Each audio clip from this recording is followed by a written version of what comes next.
Heredity. Heredity में that is एक जुमला चलता है, like begets like.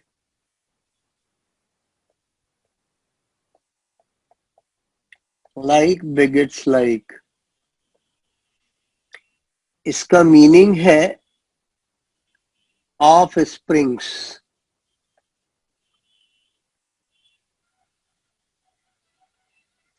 resembles parents। I mean अगर किसी कुत्ते के यहाँ बच्चा अगर होगा तो वो कुत्ता ही होगा बेटा, पिल्ला बोलते हैं जिसे आप, ठीक है, पपी कहते हैं जिसे। दैट इज उसके फीचर उसके पेरेंट्स जैसे ही होंगे। ह्यूमन के यहाँ बच्चा पैदा होता है, ह्यूमन लाइक होता है। आम के अगर आप सीड को लगाएंगे तो अपकमिंग जनरेशन में आम का ही प्लांट आएगा। इसका मतलब ये है बेटे, है ना, that is like begets like, of spring resembles parent। आप लोग ऑडियो ऑन करो बेटा, उससे थोड़ा इंटरेक्शन होता है तो मेरे को क्लियर होगा। प्लीज ऑडियो ऑन करें आप।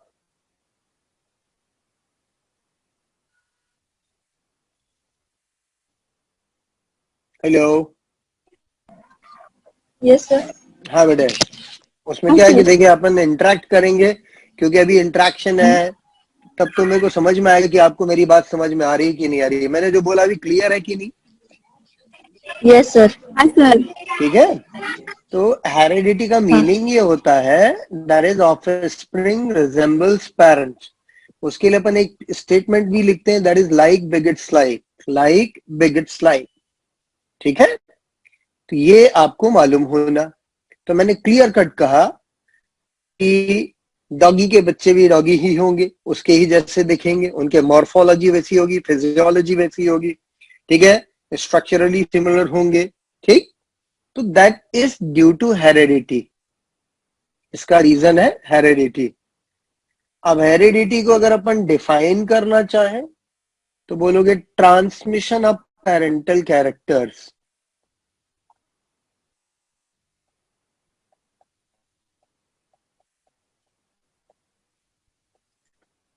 Transmission of parental characters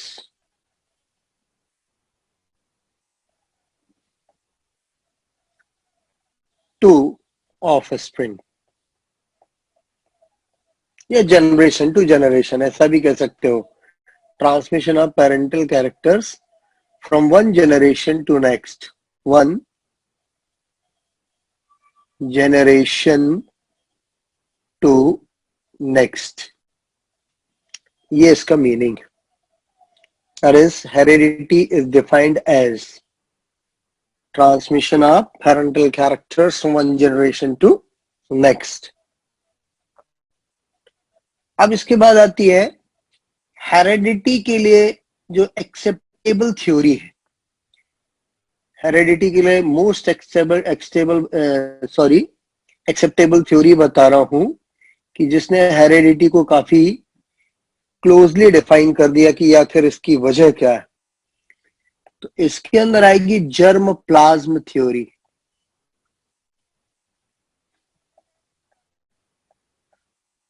germ plasm theory, most acceptable theory regarding heredity. This theory was given by Weizmann।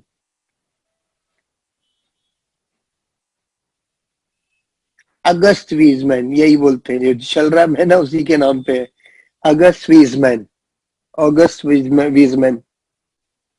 ठीक है, इसने हेरेडिटी का जो रीजन डिफाइन किया उसको अभी भी एक्सेप्टेबल माना जा रहा है। तो इसका कहना है body produces two types of plasma. Body में बच्चे दो तरह के प्लाज्मा प्रोड्यूस होते हैं। वन, सोमेटोप्लाज्म।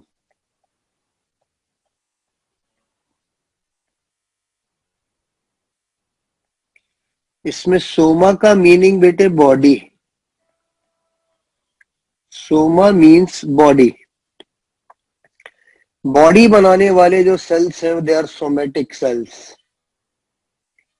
बॉडी जिन सेल से बनती है उन सेल को बोलते हैं somatic cells.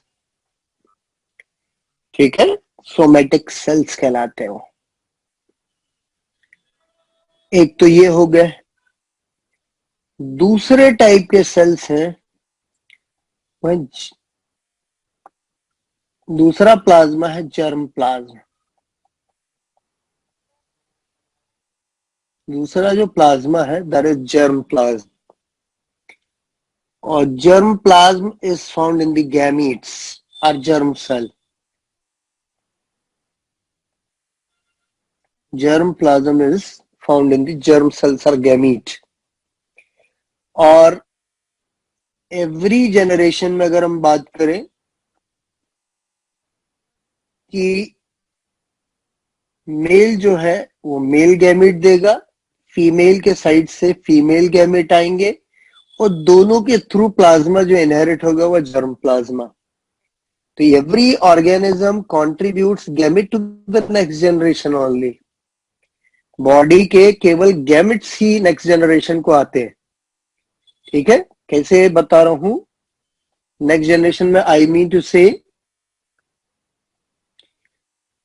Mail parents contributes male gamete whereas female parents contribute female gamete, results in the formation of zygote। यहां पर zygote बन गया और बस ये बॉडी का पहला सेल कह सकते हो आप, ये बॉडी का पहला सेल। तो पास्ट जनरेशन से गैमीट आया, पास्ट जनरेशन से गैमीट आया, थ्रू गैमीट ही तो जर्म प्लाज्म ट्रांसफर हुआ है। Through gamete what is transferred? Germ plasm. Gamete का से ही जर्म प्लाज्म ट्रांसफर हुआ, जाइगोट आया और zygote develops into new individual. ठीक है, जाइगोट जो है नए इंडिविजुअल में डेवलप हुआ और इसके जो फीचर रिजेंबल कर रहे हैं, अगर ये ह्यूमन गैमेट से बना है तो ये ह्यूमन लाइक ही होगा। तो ह्यूमन बॉडी ने केवल गैमेट कंट्रीब्यूट किया नेक्स्ट जनरेशन को। ठीक है, और via gamete what is transferred? Germ plasm. Germ plasm is somewhat concern with the heredity. Germ plasm is concern with the heredity. तो मेजर रोल किसका है? जर्म प्लाज्म का। तो this theory is most acceptable theory. तो अगर मैं exam की बात करूं as far as NEET concern, तो टर्म जेनेटिक्स एक क्वेश्चन आया, टर्म जेनेटिक्स एक क्वेश्चन। दूसरे नंबर पर आया genetics is the study of. ठीक है, तीसरा क्वेश्चन बहुत पुराने समय में आया था, लाइक बेगेट्स लाइक। फोर्थ क्वेश्चन है डिफाइन हेरिडिटी, तो ट्रांसमिशन वाली डेफिनेशन चलेगी। और फिफ्थ क्वेश्चन की बात करूं, who give the germ plasm theory, एक ये, दूसरा रिगार्डिंग व्हाट? हेरिडिटी। या most acceptable theory regarding the heredity, तो आंसर भी आप दोगे जर्म प्लाज्म थ्योरी। ठीक है, यस। फिर ऑन करें ऑडियो, ऑडियो ऑन करिए बेटे, क्योंकि मेरी इंटरेक्शन की आदत है। हाँ बेटे, जितना मैंने बोला, is there any problem? No, sir. Is there any problem? No, sir. चले बेटे, Sir. Very good. No, हाँ sir. जी, समृद्धि। No, sir. ओके, हाँ, क्योंकि ये आपके डिमांड पे पढ़ा रहा हूं मैं। ठीक है, हेरिडिटी जो है जेनेटिक्स आपके ही कहने पे मैंने शुरू करी। ठीक है, अब अपन बात करते हैं, नेक्स्ट है वेरिएशन।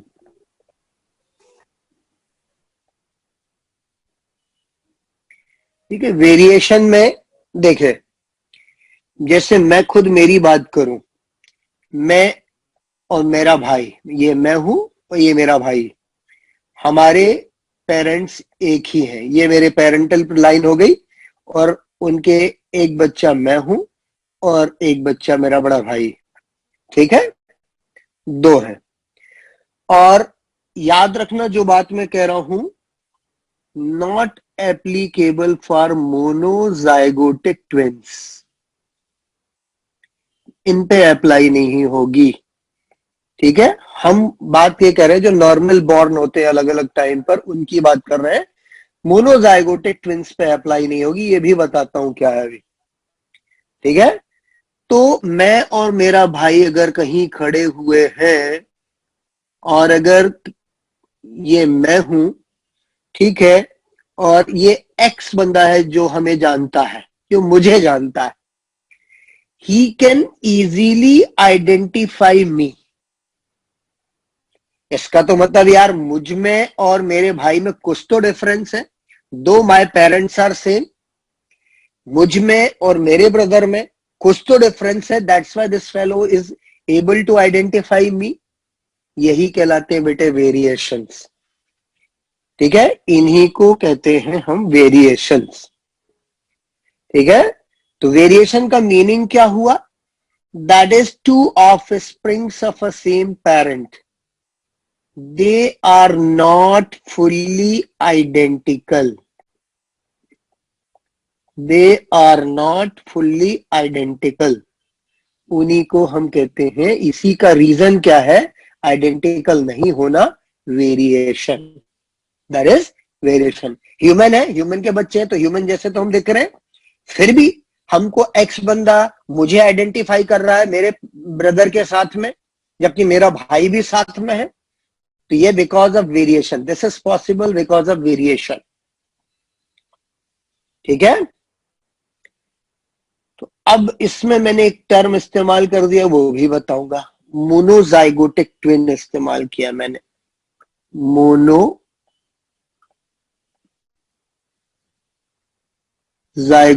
ट्विंस। ट्विंस तो यानी जुड़वा, ठीक है, जो बच्चे जोड़े में पैदा होते हैं दे आर कॉल्ड ट्विंस। ठीक है, अब इसमें बात करिए मोनो पे, ध्यान दीजिए, मोनो का मीनिंग ही होता है वन, मोनो का meaning one. Zygotic that is only one zygote, यानी जो दो बच्चे हैं, दो बच्चे हैं, सपोज ए एंड बी, ये दो बच्चे हैं,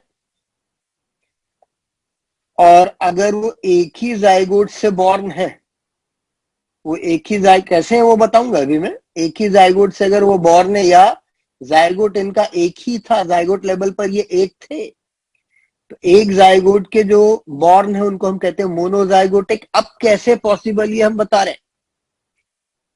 यहां पर क्या होगा, male gamete that is a sperm, female gamete that is ovum, इसके थ्रू ह्यूमन में आएंगे n is equal to 23 single genome, इधर आएगा n is equal to 23 single genome, इनका फ्यूजन दैट इज जायगोट का formation, zygote is diploid that is 2n46।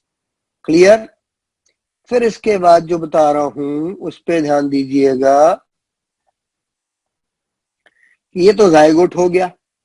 फिर आपको ये भी पता होगा कि मेल कंट्रीब्यूट करता है इधर एक्स और वाई क्रोमोसोम थ्रू गैमेट, दो में से कोई एक।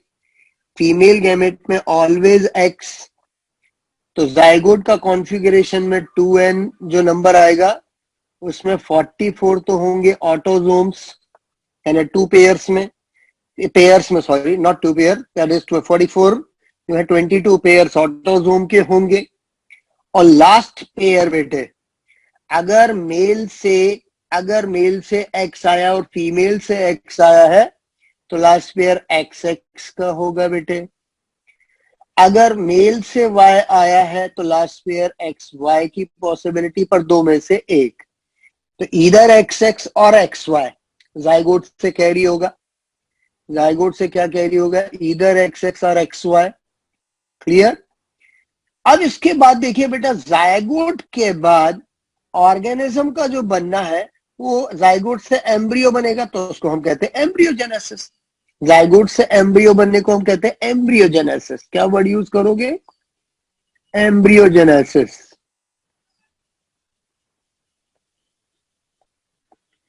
और एम्ब्रियोजेनेसिस के वक्त में, एम्ब्रियोजेनेसिस के टाइम पर जो सेल डिवीजन होगा वो माइटोसिस होगा, और mitosis is formation of identical cell. Mitosis से डिवाइड करता है जाइगोट, याद रखना।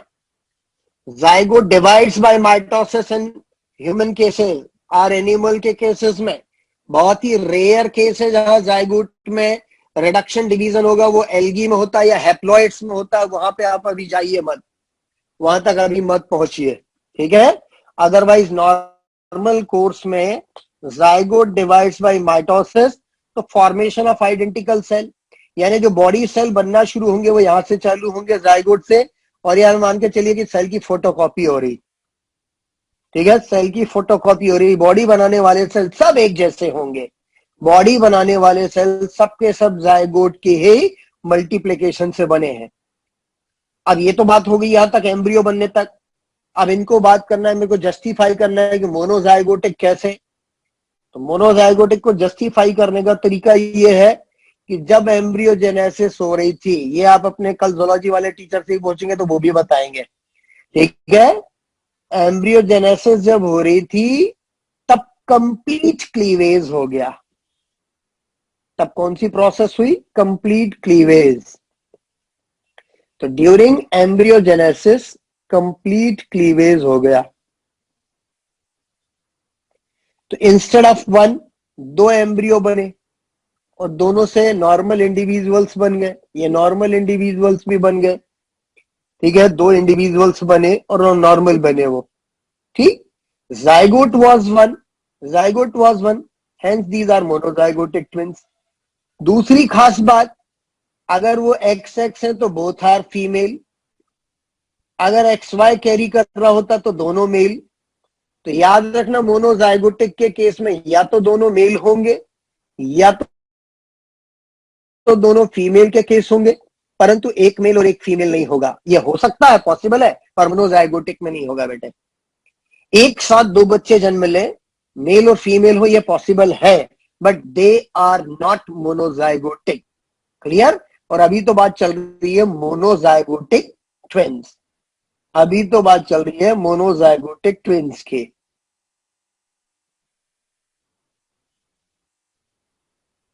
नहीं बेटा, मैं ह्यूमन रिप्रोडक्शन नहीं पढ़ा रहा हूं, मैं केवल जेनेटिक्स पढ़ा रहा हूं। जेनेटिक्स का एक पार्ट है और इस वक्त मैं वेरिएशन बता रहा हूं। That's why this discussion is going on, और विदाउट इसके पॉसिबल भी नहीं उसको बता पाना। Okay, anyone who has any query?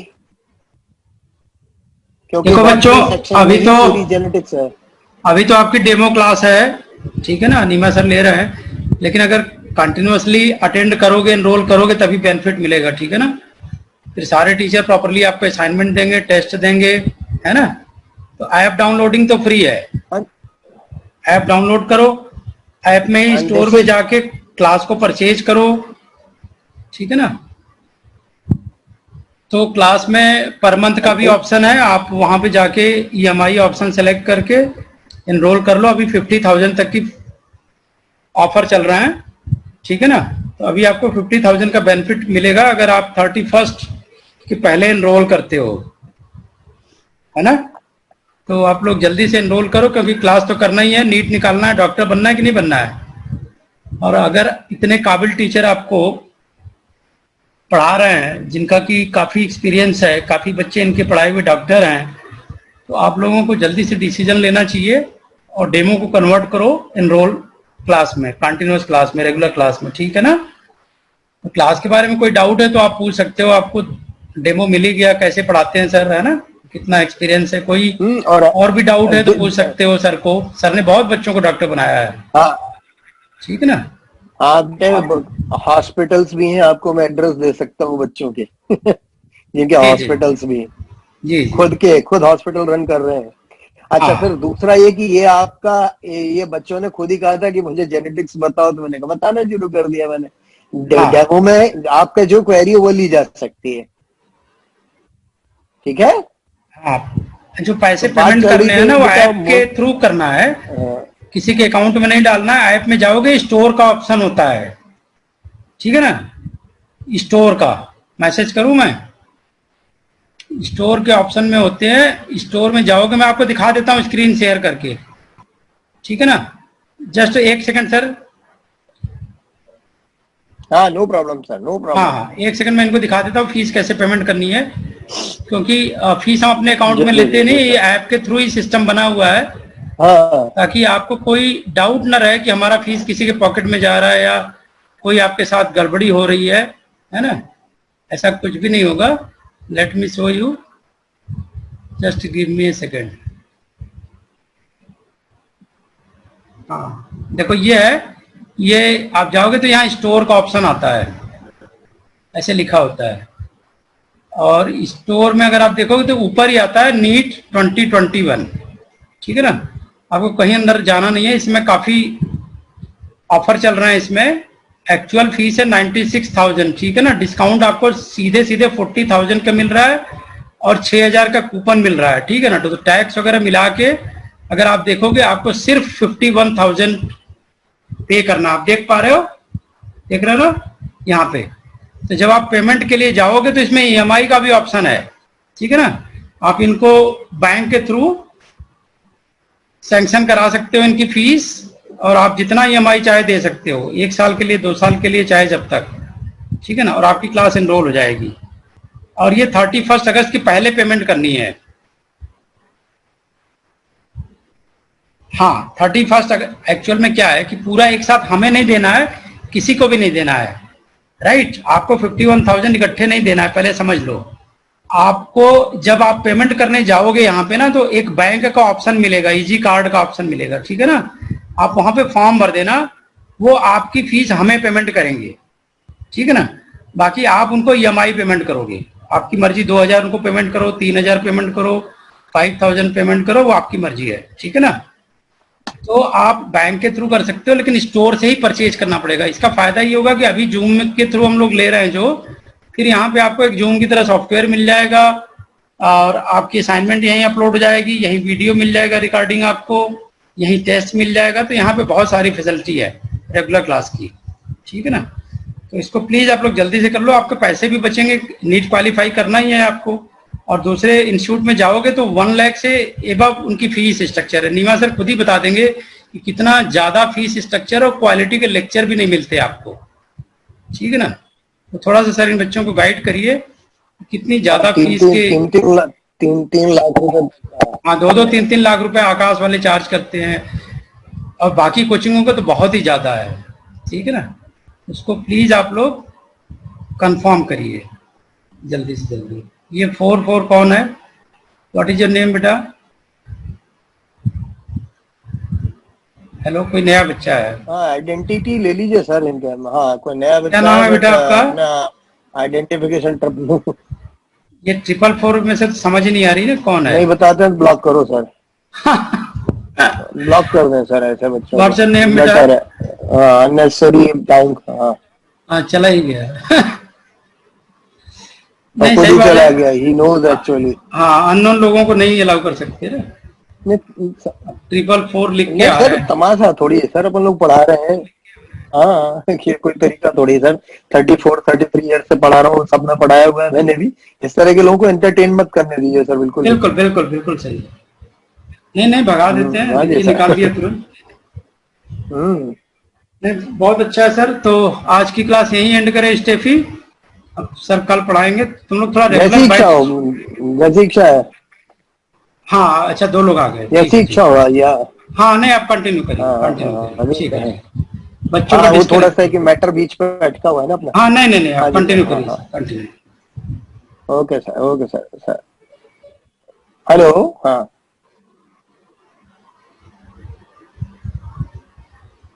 Sir, वो स्क्रीन मेरे को लानी है, व्हाइट बोर्ड।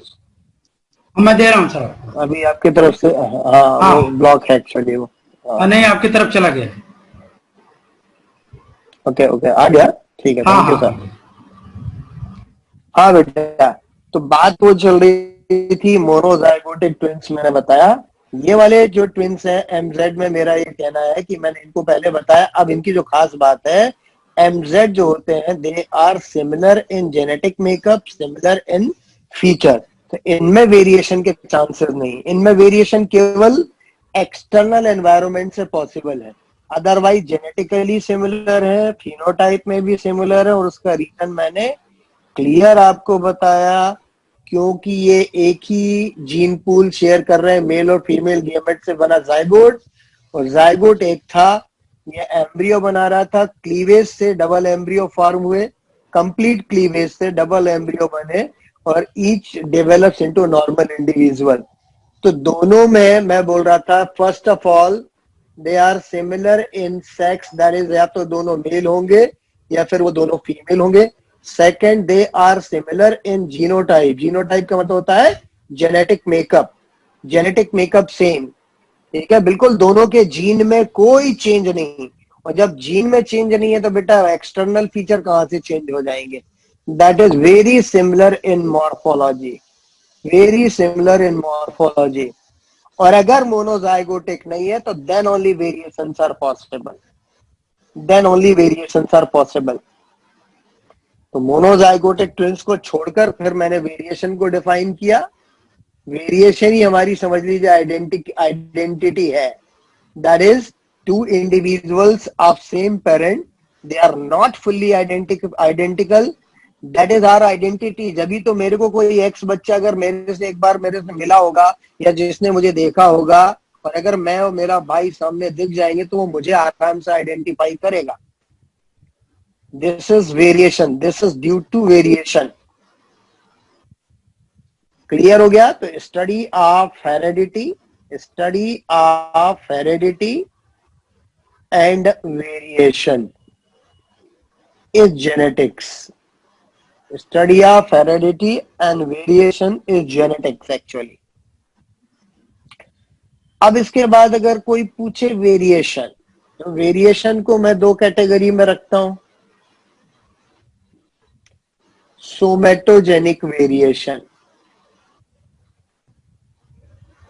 या सोमेटिक वेरिएशन कर लें इसको।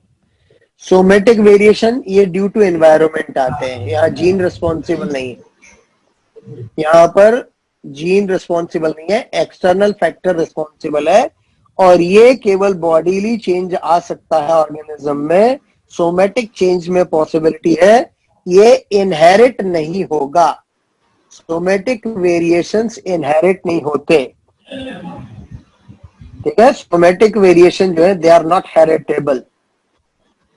और दूसरे वेरिएशंस होते हैं ब्लास्टोजेनिक, type 2 variation ब्लास्टोजेनिक।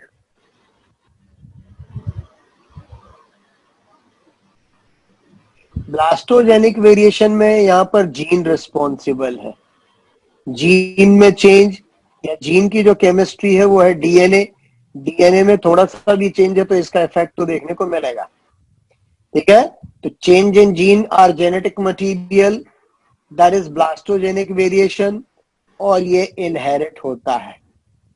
This is inherit या हेरिटेबल, इनहेरिट और हेरिटेबल। अब इसमें भी कुछ इंटरेस्टिंग फैक्ट बताता हूं आपको,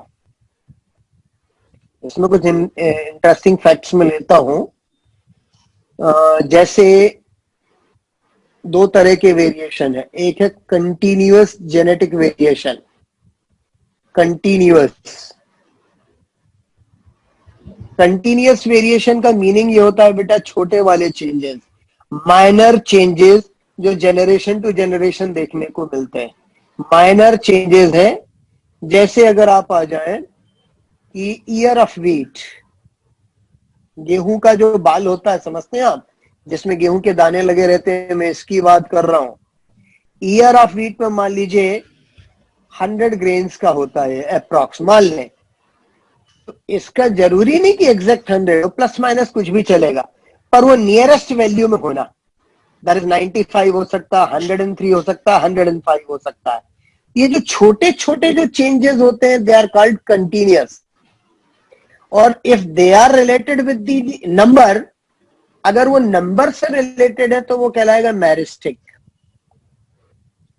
नंबर रिलेटेड है तो वो कहेगा मैरिस्टिक बोलेंगे, और अगर साइज वगैरह से रिलेटेड है तो सब्सटेंटिव कहलाएगा, सब्सटेंटिव वेरिएशन। दो तरह के होते हैं कंटिन्यूअस वेरिएशन, मैरिस्टेमेटिक और सब्सटेंटिव। नंबर रिलेटेड है तो मैंने पहले ही कहा मैरिस्टिक, और अगर साइज वाइज से रिलेटेड है, जैसे अब एक परिवार है बेटे, मान लीजिए पापा की हाइट है 6 फीट, मदर की हाइट है 5.5, तो बच्चे जो रहेंगे वो नियरली 6 के आसपास मिलेंगे, मतलब इस हाइट रेंज में मिलेंगे, थोड़े बहुत प्लस होंगे, थोड़े बहुत माइनस होंगे। ठीक है, ये नहीं होता कि बिल्कुल एवरेजिंग निकाल के ही परमात्मा जन्म दे, ऐसा नहीं होता बेटे। ठीक है, हाइट जो है परिवार के अंदर 6 से 5 फीट के 5.5 फीट के बीच में रहेगी। ये हो सकती है इससे थोड़ी बहुत आगे भी हो सकती है, इससे थोड़ी बहुत कम ज्यादा भी हो सकती है। तो ऐसे जो है हाइट रिलेटेड है, तो मैंने बोला सब्सटेंटिव में आएगा। हाइट रिलेटेड जो बात करी वो सब्सटेंटिव एंड कंटिन्यूअस। ठीक है, अब एक बात और बताता हूं, डिसकंटिन्यूअस किसे कहेंगे? ये डिसकंटिन्यूअस भी हो सकता है, discontinuous variation, discontinuous germinal variation. यहां पर जो है चेंज काफी बड़ा है, बहुत ही बड़ा चेंज, ह्यूज चेंज सीन। और अगर मैं बोलूं तो ये म्यूटेशन ही है, समझ लें आप, दिस इज म्यूटेशन। अब आपको एक एग्जांपल देता हूं, एक एग्जांपल आता है, दैट इज इंडिया में एक लेडी है जिसका नेम है ज्योति। इसकी हाइट 2 फीट से थोड़ी सी ऊपर है, 2 फीट से होती थोड़ी सी ऊपर है। तो ह्यूमन हाइट आप कितनी समझते हैं बेटे? ह्यूमन हाइट मैंने बोला ना 5 से 6 फीट के बीच में मैक्सिमम लोग मिलेंगे, पर 2 तो काफी डिफरेंस आ गया। तो ऐसे चेंजेस जो है क्या कहलाएंगे? Discontinuous variation. जो सडन चेंज और ओकेजनल चेंजेस देखने को मिलते हैं, दे आर डिसकंटिन्यूअस। और ये जो हाइट रिलेटेड है, हाइट रिलेटेड है, तो इसको आप सब्सटेंटिव में रखोगे, सब्सटेंटिव, सब्सटेंटिव वेरिएशन। अब एक आपके मन माफिक एग्जांपल दे देता हूं जिसमें आपको कुछ बात समझ में आएगी। ऋतिक रोशन, इसके हाथ में उंगलियों का नंबर 6 है। नॉर्मली हर बंदों के हाथ में 5-5 रहती हैं, एक अंगूठा 4 उंगली। ठीक है, तो पर इसके में 6 आई है, और ये कॉमन फीचर नहीं, तो इसको भी लोगे डिसकंटिन्यूअस में। This is discontinuous germinal variation, discontinuous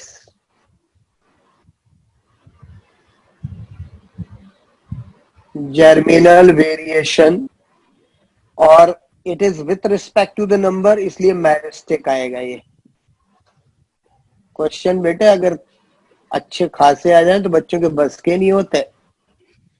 ठीक है, मैरिस्टिक वेरिएशन, डिसकंटिन्यूअस मैरिस्टिक वेरिएशन, क्लियर? तो ये 2 तरह के वेरिएशन होते हैं। पहला तो आप बोलोगे सोमेटोजेनिक, और फिर दूसरा बोलोगे ब्लास्टोजेनिक। फिर ब्लास्टोजेनिक के 2 टाइप थे, वो कंटिन्यूअस डिसकंटिन्यूअस। और कंटिन्यूअस डिसकंटिन्यूअस में भी 2 टाइप थे, मैरिस्टिक थे और सब्सटेंटिव थे। ठीक है, अब आप ऑन करें, अब वापस फिर कोई क्वेश्चन मेरे से बात करें।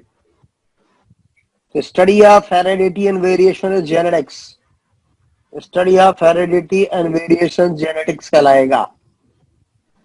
अब एक ही बची हुई है, स्टेफी नायर अकेली दिख रही है।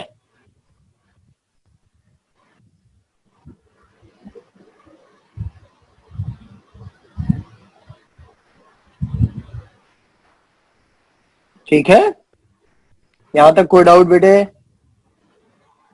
No, sir. ये तो जेनेटिक्स का